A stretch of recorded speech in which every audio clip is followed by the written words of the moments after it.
ಕಲಬುರಗಿ ಜಿಲ್ಲೆಯ ಕಮಲಾಪುರ ತಾಲೂಕಿನ ವ್ಯಾಪ್ತಿಯಲ್ಲಿ ಬರ್ತಕ್ಕಂಥ ಈ ಒಂದು ವಿ.ಕೆ. ಸಲ್ಗರ್ ಊರು ಏನು ಮಾಗಾಂವದ RSK ರೈತ ಸಂಪರ್ಕ ಕೇಂದ್ರದಿಂದ ಖರೀದಿ ಮಾಡಿರ್ತಕ್ಕಂಥ ಏನು ಸೋಯಾ ಬೀಜ ಟೋಟಲಿ ಒಟ್ಟಾರೆ ಅಂತ ಕೇಳಿದ್ರೆ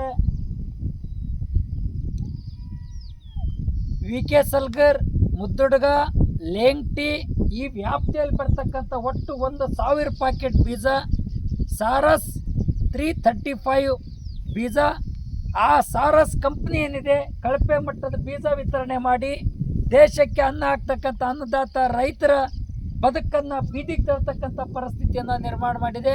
ಇವತ್ತು ಈಗಾಗಲೇ ಆ ಸೋಯಾ ಬೀಜದ ಬೆಳೆ ಮೇಲೆ ನಮ್ಮ ಭಾಗದ ರೈತರು ಮಿಶ್ರ ಬೆಳೆ ಬೆಳೀತಾರೆ. ತೊಗರೆ ಗುದ್ದ ಹಾಕ್ತಾರೆ, ಹೆಸರು ಹಾಕ್ತಾರೆ, ಸೋಯಾ ಹಾಕ್ತಾರೆ.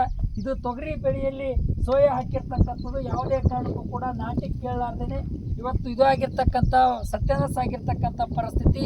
ಇವತ್ತು 1 ಚೀಲ ಗೊಬ್ಬರ ಹಾಕಿದಾರ, ಮುಕ್ಕದ ಆಳು, ಬಿತ್ತಿರ್ತಕ್ಕಂಥ ಆಳು, ಅದರ ಖರ್ಚು ಮತ್ತು ಎಡೆ ಹೊಡೆದಿರ್ತಕ್ಕಂಥ ಖರ್ಚು ಇದು ಎಲ್ಲವನ್ನು ನೋಡಿದರೆ ಸರಾಸರಿ 1 ಎಕರೆಗೆ 4,000ದಿಂದ 5,000 ರೂಪಾಯಿ ರೊಕ್ಕ ಖರ್ಚು ಮಾಡಿರ್ತಕ್ಕಂಥವ್ರು ಅದೇ ಬೆಳೆ ಮೇಲೆ ನಂಬ್ಕೊಂಡು ಕೂತಿರ್ತಕ್ಕಂಥ ಈ ರೈತರು. ಹಾಗಾಗಿರೋದ್ರಿಂದ ರೈತರಿಗೆ ಬರೇ ಎಳಿತಕ್ಕಂಥ ಪರಿಸ್ಥಿತಿ. ಇವತ್ತು ಕಂಪ್ನಿಯವರು ಮೋಸ ಮಾಡಿದ್ದಾರೆ. ಆ ಸಾರಸ್ ಕಂಪ್ನಿ ಏನು ಸೋಯಾ ಬೀಜ ವಿತರಣೆ ಮಾಡಿರ್ತಕ್ಕಂಥ ಕಂಪ್ನಿ ಮೇಲೆ ಕ್ರಿಮಿನಲ್ ಪೊಲೀಸ್ ಕೇಸ್ ಹಾಕಬೇಕು ಮತ್ತು ಅವರು ಇದು ಪರವಾನಿಕೆಯನ್ನು ಕಪ್ಪು ಪಟ್ಟಿಗೆ ಸೇರಿಸ್ಬೇಕು. ತಕ್ಷಣವೇ ಯಾವ ಕಂಪ್ನಿ ಸಾರಸ್ ಕಂಪ್ನಿ ಮೂಲಕ ಈ 1,000 ಪ್ಯಾಕೆಟ್ ಖರೀದಿ ಮಾಡಿರ್ತಕ್ಕಂಥ ಈ ಭಾಗದ ರೈತರನ್ನು ಆ ನೆರವಿಗೆ ಕೃಷಿ ಅಧಿಕಾರಿಗಳು ಮತ್ತು ಜಿಲ್ಲಾ ಆಡಳಿತ ತಕ್ಷಣ ರೈತರ ನೆರವಿಗೆ ಧಾವಿಸ್ಬೇಕು.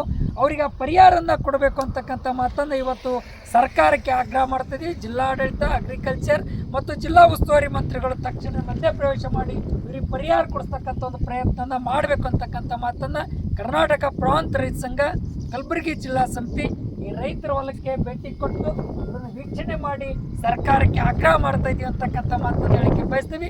ಒಂದು ವೇಳೆ ಏನಾದರೂ ನಿರ್ಲಕ್ಷ್ಯ ಮಾಡಿದರೆ ಬೀದಿಗಳು ಹೋರಾಟ ಮಾಡ್ತಕ್ಕಂಥ ಪ್ರಯತ್ನ ಕೂಡ ನಡೀತಿರ್ತಕ್ಕಂಥ ಮಾತನ್ನು ಕರ್ನಾಟಕ ಪ್ರಾಂತ ರೈತ ಸಂಘ ಮತ್ತು ಅಗ್ರಿಕಲ್ಚರ್ ಸರ್ಕಾರಕ್ಕೆ, ಕೃಷಿ ಅಧಿಕಾರಿಗಳನ್ನ, ಕೃಷಿ ಮಂತ್ರಿಗಳನ್ನ ಸರ್ಕಾರಕ್ಕೆ ಒತ್ತಾಯನ ಮಾಡ್ತಾ ಇದೀವಿ ಅಂತಕ್ಕಂಥ ಮಾತನ್ನು ಹೇಳಕ್ಕೆ ಬಯಸ್ತಾ ಇದ್ದೀವಿ.